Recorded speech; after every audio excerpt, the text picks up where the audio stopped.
Welcome back everyone to a video, and today we are talking about the Denver Broncos, specifically Bo Nix, and the very impressive rookie season he's actually putting together right now. I'm going to be completely honest with you guys, I did not expect to make a video this positive about Bo Nix this year. I was very low on him. I was very surprised when he was picked as high as he was. And in the offseason, I wasn't really impressed with his surrounding cast. Nothing really from him. And it kind of started out that way this year. It was a little lackluster. He struggled, but he's really picked it up. And I feel like it's enough to really justify talking about the Broncos and Bo Nix because they're in position for a playoff spot right now. So before we get into it, make sure you guys are subscribed to the channel for more videos like this. We also do week picks. We do player rankings, team rankings, draft content, all that kind of stuff. There's always NFL content on the channel one way or another. We're on the road to 1,000 subscribers. I would appreciate all the support there. For Bo Nix, though, so I'm going to talk about him, and I'm also going to go and talk more about kind of his surrounding cast as well, and just kind of how that he's distributed the ball to, different players and whatnot. But for him specifically, so as of right now, he has 2,548 passing yards, 16 touchdowns to 6 interceptions. He has a total of 2,848 yards with 19 total touchdowns and 8 total interceptions. So again, it is very impressive. Actually, I'm sorry, 20 total touchdowns to 8 total turnovers.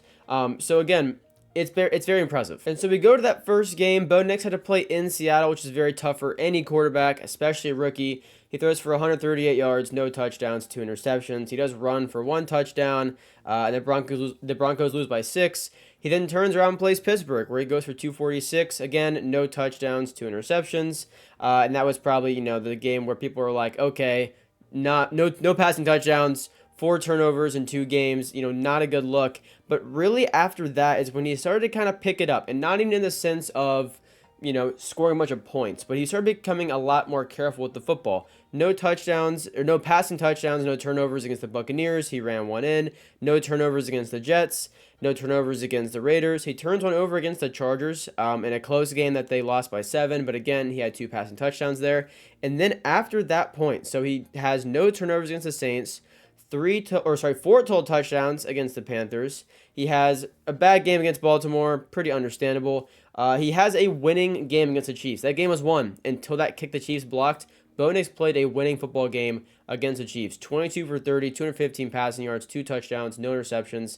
And then against Atlanta, they absolutely demolished the Falcons. 4 passing touchdowns, 307 yards, no turnovers. And then again this week, 273 yards, 2 touchdowns, no interceptions. You can really, if I had to look at this statistically, I would say right after that Jets game is when things started to shift a bit for him as far as just even yards per game. I think you could look at Carolina and look at his touchdowns increase. And I think you could look at the Raiders and see where his turnovers started to really dip down. But really those first 2 weeks were his worst. After that, Bo Nix has been very good. Now, I'm surprised because when I talked about Bo Nix last, it was a long time ago, probably back in like April, I talked about how he really could be good in year 1, but it would require a lot from his surrounding cast. He'd have to probably impress a little bit, but it was possible. And I'm going to be honest, I wasn't very confident even at the odds of that happening, but things are working, and it's kind of weird why, because statistically it doesn't look pretty, but it's getting the job done. So first off, let's go rushing wise. This is kind of like what I mean by this as far as not super pretty, but it is working. So Javonte Williams, their leading rusher, 445 yards, 3 touchdowns. Bo Nix has another 300 yards on the ground with 4 touchdowns. Jill McLaughlin has 283 and 1 touchdown. And then Audric Estimate, the rookie, has 179 yards, no touchdowns. So obviously, it doesn't really take a genius to look at this and go, okay, they like to run the ball. They're not going to make it their sole identity, but if they are going to be given the run game, they're going to gladly take it. I think that was already kind of assumed this team anyway because they were so deep in the running back room even last year, again this year. And just being unsure of Bo Nix anyway, they were going to be happy to run the football, and they've done that well this year. Receiving-wise, it's interesting, though, because you look at this, and nothing really jumps off the page apart from Cortland Sutton when you look at Bo Nix, because you'd think, okay, maybe he has like a wide receiver one he's just forcing the ball to. You could maybe make that case with Courtland Sutton because, yeah, he has a big lead over the next guy as far as yards go or even receptions go. But I like to look at this apart from Courtland Sutton, though, and look at everybody else. And that's all pretty even. And Bo Nix is actually, statistically, just looking at numbers here, again, doesn't tell the whole story, but just looking at the numbers, he's done a good job of distributing the ball to a lot of different receivers. Because, again, apart from Sutton, everyone else is fairly even. From their number 2 weapon to the, 3, 4, 5, 6, 7, 8. It's all within about 200 yards of each other, which is pretty impressive for a rookie who, again, not a ton of confidence in him, at least by a lot of people. Very unsure at the very least. Obviously, he had that quarterback battle with Zach Wilson and Jarrett Stidham in the offseason. So, again, he kind of had to earn his spot. He impressed in preseason. But he's done a good job of getting the ball out of harm's way and getting it to his weapons, even if they aren't the best players in the world, like Lil Jordan Humphrey. No hate there. But, again, if you look at other receiving rooms, you'd ideally like to have someone better than Lil Jordan Humphrey. I think the biggest disappointment might be Troy Franklin for a lot of people. That was Bo Nix's college teammate. I think a lot of people were very optimistic that they could kind of hit it off in year one. Franklin hasn't done a ton. He's played in 11 games, only 19 receptions for 190 yards and 2 touchdowns. Now, one thing about him, though, is I think this is one that needs time anyways, and he has to kind of find his spot in the offense. He's not the biggest guy in the world. He's a great playmaker. He's great after the catch. He's actually someone that I was interested in the Carolina Panthers drafting, which is my favorite team. I was interested in them maybe drafting last year at one point. I think he can be a good receiver. He has not been as big in year one as people may have hoped, but he still has added to this team. I do real quick also just want to give Javonte Williams a lot of credit there because he tore his ACL after having a really good year. He tore his ACL. And then he comes back, not near as good last year, and he's doing honestly pretty well this year. He has close to 1,000 yards he has close to a total of 1,000 yards from scrimmage, with a few touchdowns there, running the ball as well, none receiving, but he's been a big player for them down the stretch.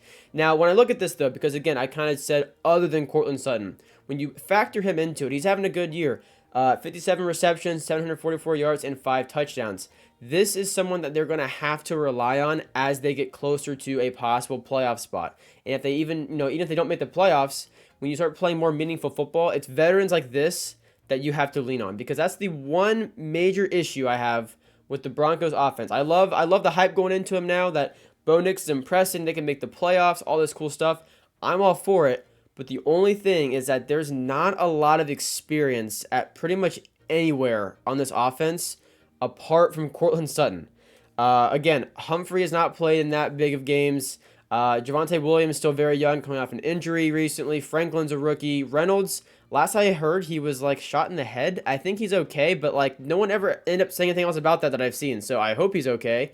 But again, other than him, Marvin Mims is still young. Adam Troutman, I don't think he's super young, but he was behind Greg Dulcich before. They have since let Dulcich go, so now it's just Troutman. But again, it is guys that don't have a lot of experience playing in very big football games at the most important time of the year. So I'm interested to see how this team actually translates because, again, they've been good. There's a difference between November football and December football when you're trying to get a playoff spot in the AFC when every single team is super, super competitive. I mean, they're tied with the Chargers in their division. The odds of you getting first place and beating out the Chiefs at this point, probably pretty low, but you're definitely in the mix for a wild card spot. So the Broncos need to win out ideally. I mean, they need to win as many games as possible at this point because they are in position to seriously make a push at the playoffs. And that's where this roster, it scares me a little bit offensively. It scares me a little bit as far as experience goes. But again, they are starting to get hot at the right time. Teams like that can be very tough to stop when they have a lot of momentum, a lot of confidence. I think Bo Nix is just getting more and more comfortable as the games go on at this point. So I think the more he's playing at this level, if it's sustainable, which it looks like it is, Bo Nix would be a pretty tough quarterback to stop. I mean, especially as more experience comes along. I would love for him to get a playoff shot in year one. I think it would just absolutely blow the expectations for him out of the water. Even if he loses first round by 100 points, it doesn't matter. I don't think a lot of people thought he'd even be that good, let alone in position to make the playoffs. So I'm all for it. I mean, I'm happy for the Broncos. They've had a rough couple of years there with the whole Russell Wilson experiment and all that. But this is a playoff roster. They're playing for playoff spots right now. My biggest concern, again, like I've said, is lack of experience. But at a certain point, you got to step up, and this roster has stepped up. They've exceeded expectations. Very happy with the Broncos. I'm very impressed with Bo Nix.